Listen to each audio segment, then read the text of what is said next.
आदरणीय श्री मुकेश राजपूत जी, हमारे जिला संगठन प्रभारी विधान परिषद सदस्य आदरणीय डॉक्टर श्री अरुण पाठक जी, हम सबके मार्गदर्शक संगठन के मुखिया आदरणीय श्री रूपेश गुप्ता जी और सभी सम्मानित पत्रकार बंधुवर और आपके बगल में 10 लाभार्थी जो हमारी केंद्र सरकार की योजनाओं के हैं वह भी मौजूद हैं। मैं भैया से निवेदन करूंगा कि आज जो 8 वर्ष केंद्र सरकार के हुए हैं, इस पे जो गाना लॉन्च हुआ है उसको चलाने की कृपा करें।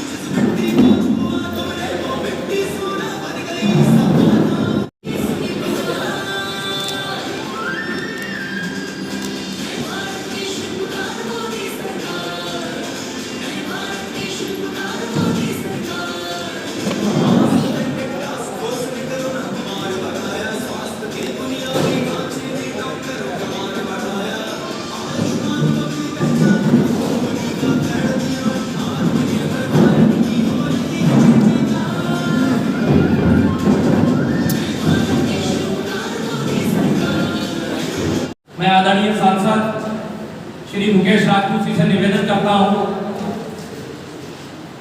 अरे रुक जाओ भाई। आगे बैठिए।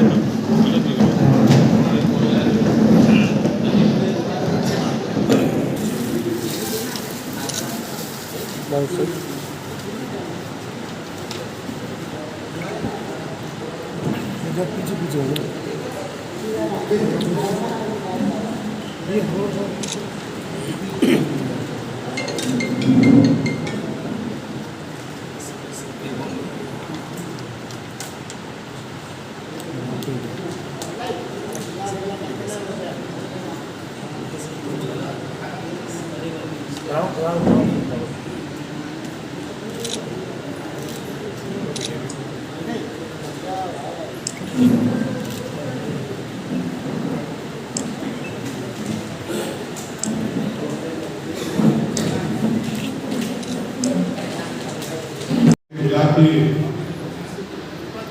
जिलाध्यक्ष जी रूपेश गुप्ता जी और हमारे मीडिया प्रभारी जी, सामने बैठे हमारे सभी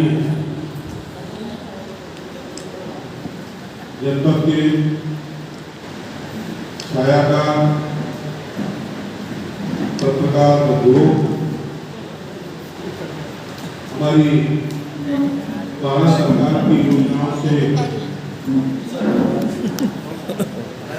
लाभार्थी और पार्टी में बैठे हुए हमारे समस्त वरिष्ठ कार्यकर्ता बंधुओं, आप सब लोग आए, मैं आप सबका आभार व्यक्त करता हूं। और आज मुख्य रूप से आप लोगों को जो बुलाया है उसका उद्देश्य है देश में माननीय नरेंद्र मोदी जी की सरकार बने हुए 8 साल पूरे हो गए। 8 साल की उपलब्धियों के लिए जानकारी के लिए हम लोग आपको आमंत्रित किए हैं। इन 8 सालों में सेवा, सुशासन और गरीब कल्याण पिछले 8 सालों में से माननीय प्रधानमंत्री जी का एक मंत्र रहा है। माननीय नरेंद्र मोदी देश के दूसरी बार जब प्रधानमंत्री बने तो प्रदेश की जनता ने आशा से ज्यादा सीटें, पहले 272 प्लस का हम लोग 262 प्लस का नारा दिया था और 272 से भी ऊपर सीटें हम जीते थे। इस बार 350 सीटें जीते। हर बार आदमी जो है चुनाव में आता, एक बार सरकार रहने के बाद में फिर अगली बार उनकी सीटें नहीं ला पाता, लेकिन दूसरी बार माननीय नरेंद्र मोदी जी की सरकार में पूरे देश के अंदर 325 सीटों से ज्यादा सीटें भारतीय जनता पार्टी सहयोगी दल की थी।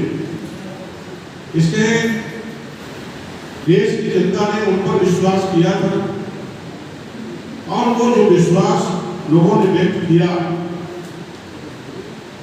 वो आपने देखा कि जो कभी भारतीय जनता पार्टी के नारा हुआ करते थे कि हम सरकार में आएंगे तो जम्मू कश्मीर से धारा 370 समाप्त करेंगे, एक भारत श्रेष्ठ भारत जो हमारे लौह पुरुष सरदार वल्लभ भाई पटेल ने मन में जो विचार था उसे पूर्ण करने का काम माननीय नरेंद्र मोदी जी और माननीय अमित शाह जी ने करने का काम किया है। उस नारा को नहीं जमीन पर लाने का काम किया है। लोग हम लोगों से पूछते थे कि भारतीय जनता पार्टी के लोग आप लोग बताते हैं कि रामलला हम आएंगे, मंदिर वहीं बनाएंगे, लेकिन तारीख नहीं बताएंगे। माननीय प्रधानमंत्री जी ने न्यायालय के आदेश के बाद उसको तारीख भी बताया और 5 अगस्त को उसका शुभारंभ भी किया तारीख बता के। तो भव्य राम मंदिर भी बन रहा है। 3 तलाक के लिए भी हमने महिला सशक्तिकरण के लिए जो कहीं रोटी जल जाती थी, कहीं पानी देर से को किसी पत्नी ने दे पाई तो उस नए को 3 तलाक के नाम से उसे छोड़ दिया जाता था। या किसी बात को लेके बहनों के साथ जो अत्याचार होता था ऐसे उनके लिए भी सम्मान जीने के लिए इस मोदी जी की सरकार ने 3 तलाक बिल भी पास किया। ये बातें मैंने आपको इसलिए कहा कि वो बहुत से लोग ये लोगों को लगता था कि भारतीय जनता पार्टी कह रही दल जो कहते हैं वो करते नहीं है। इस बार मोदी जी की सरकार में आते हुए ही सबसे पहले यही काम किए। लोगों को नहीं लगता था 370 देश धारा समाप्त होगी, लोगों को नहीं लग रहा था कि राम मंदिर बनेगा, और लोगों को नहीं लगता था कि इस देश में अल्पसंख्यक बहनों के लिए 3 तलाक बिल भी पास हुआ, उन्हें भी सम्मान से जीने का अधिकार मिलेगा। इससे पूरे देश में संदेश गया कि भारतीय जनता पार्टी जो कहती है वो करती है। माननीय प्रधानमंत्री जी के द्वारा 8 सालों में मैं मुख्य रूप से 8 काम तो इतने कराए हैं, उन्हें गिना पाना संभव नहीं है, तो बहुत समय लगेगा और सब लोग जानते भी। जिसमें प्रधानमंत्री जन धन योजना के माध्यम से हर गरीब परिवार को बैंकिंग सिस्टम से जोड़ने की जो व्यवस्था माननीय प्रधानमंत्री जी ने किया है, आज आप देख रहे हैं कि किसी भी गरीब के खाते में जो हमारे लाभार्थी बैठे हुए हैं या जिनके पास पेंशन आती है, उनके खाते में एक बटन दबाते ही सबके खाते में लाभार्थियों के खाते में पैसा चला जाता है। तो देखिए हमने अपनी लोकसभा में बनाई है 395 क्या बताएं 395 किलोमीटर बनवाई है। स्टेट हाईवे में चैन व निर्माण का शीघ्र ही चालू हो जाएगा। जलालाबाद से धारीघाट, शमशाबाद, नवाबगंज, मोहम्मदाबाद, चुनाव तक स्टेट हाईवे ये लगभग 70% बन भी गया है। ये भी आप नोट करिए। सभी जिला मुख्यालयों को जोड़ने वाले के लिए 7 मीटर चौड़ी सड़क का निर्माण भी स्वीकृत हो गया, कुछ बन भी नहीं। कमालगंज में गंगा नदी पुल पर मड़ैया घाट पुल स्वीकृत हो गया है। अभी माननीय मंत्री जी आए थे, वो घोषणा भी कर गए और वो एस्टीमेट तो उसका आज से करीब 3 साल 4 साल पहले ही बन गया था। कोरोना की वजह से, बजट के अभाव की वजह से रोक दिया गया। दूसरा फरफाबाद कायमगंज मार्ग पर सुकल्लापुर में और भोलेपुर में 2 आरओबी बन रहे हैं और 2 आरओबी के लिए भारत सरकार से, राज्य सरकार से बराबर प्रयास है कि कंपनी हो जाए। उसके बाद उनका भी हम लोग काम कर रहे हैं। इटावा बरेली हाईवे नेशनल मार्ग 730 पहले ये स्टेट हाईवे हुआ करता था, इसे 730 में परिवर्तित करने का काम कराया, नेशनल हाईवे में कन्वर्ट कराने का काम किया। फरफाबाद में 400 मेगावाट पावर हाउस वितरित हुआ है। केंद्रीय विश्वविद्यालय में 260 छात्रों को भी प्रवेश दिलाया। सांसद निधि के माध्यम से विभिन्न ग्रामों में 150 से अधिक सड़कों का निर्माण कराया।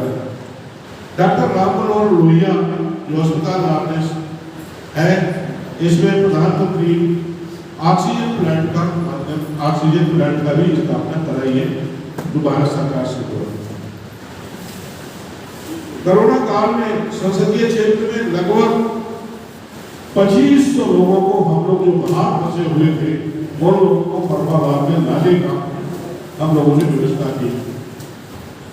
फर्रुखाबाद जनपद में संख्या 3 करोड़ कपिल पर्यटन क्षेत्र के लिए लगभग 200 करोड़ रुपए।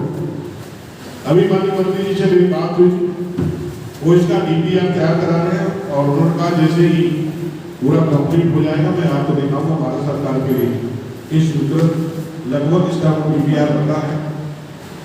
फर्रुखाबाद जनपद में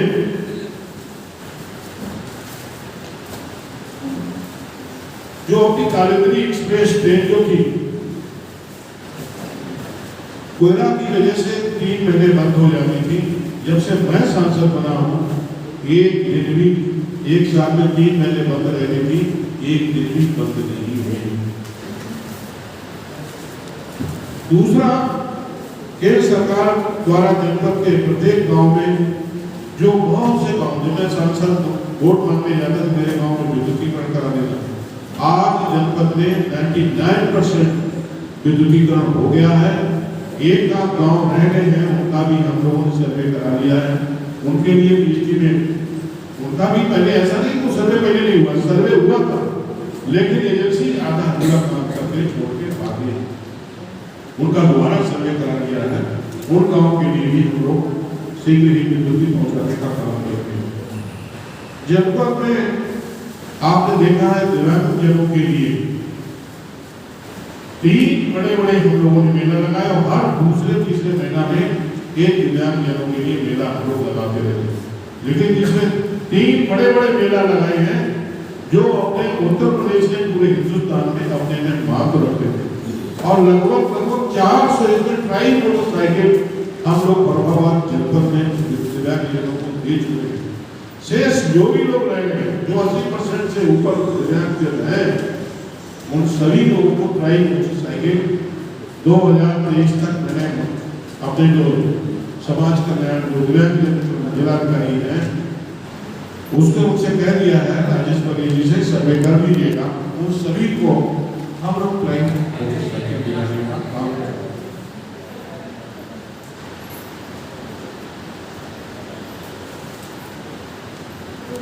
फर्रुखाबाद जनपद को हर कोई अर्जुनपुर जोड़ने के लिए पहले हम लोग को अर्जुनपुर जाना होता था तो यहाँ से हरपालपुर होते हुए हरपालपुर जाना होता था तो हम लोग को काफी लंबी दूरी तय करनी पड़ती।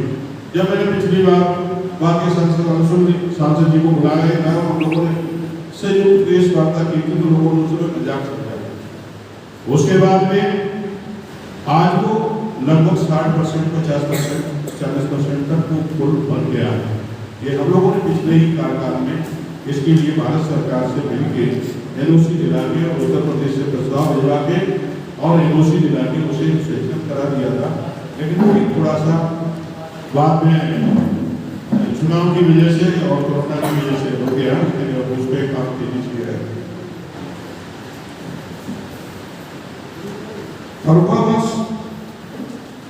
सिकोराबाद मार्ग पर इसमें विद्युतीकरण रेलवे लाइन का विद्युतीकरण, कानपुर फर्रुखाबाद से मथुरा तक लाइन का विद्युतीकरण, रेलवे लाइन का विद्युतीकरण कराया।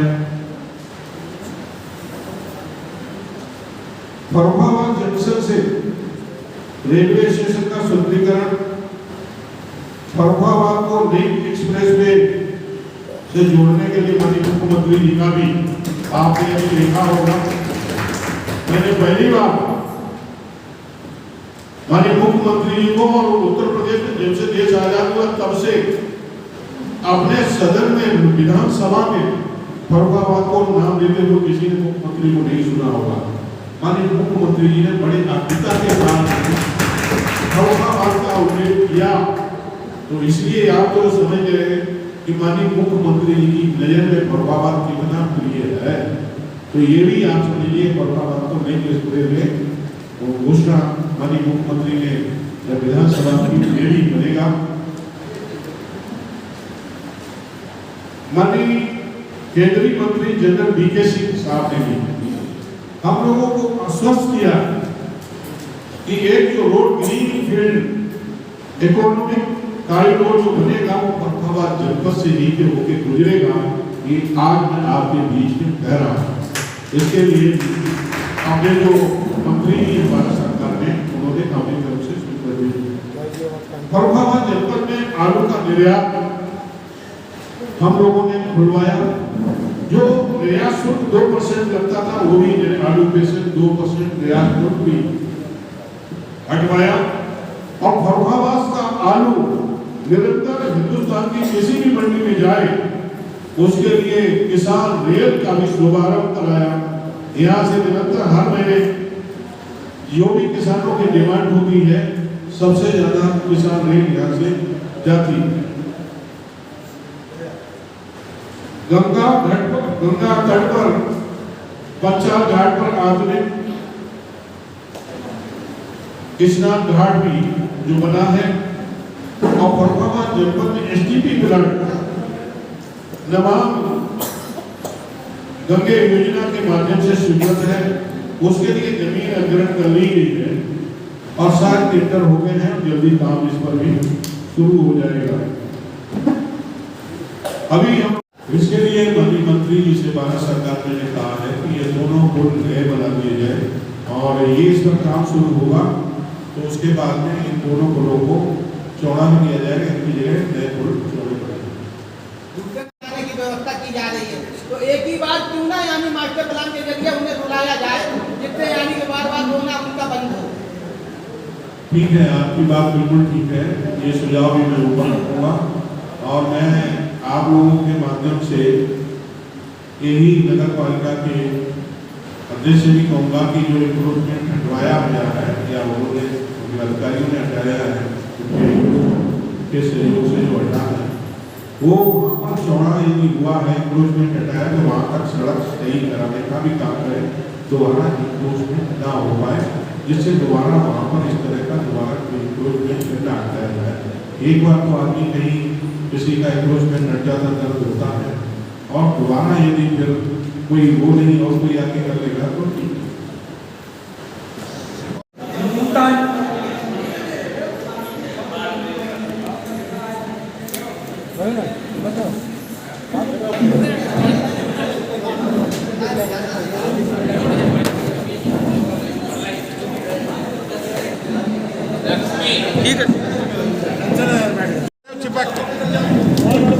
अरे यार चिपक के खड़े करा, चिपक के खड़े हो यार गूटे पास में छपनो। अरे सामने और इधर आओ यार। हाँ यार तुम्हारे चक्कर में हिला उसको हमारे यार। हाँ यार पुनीत दादा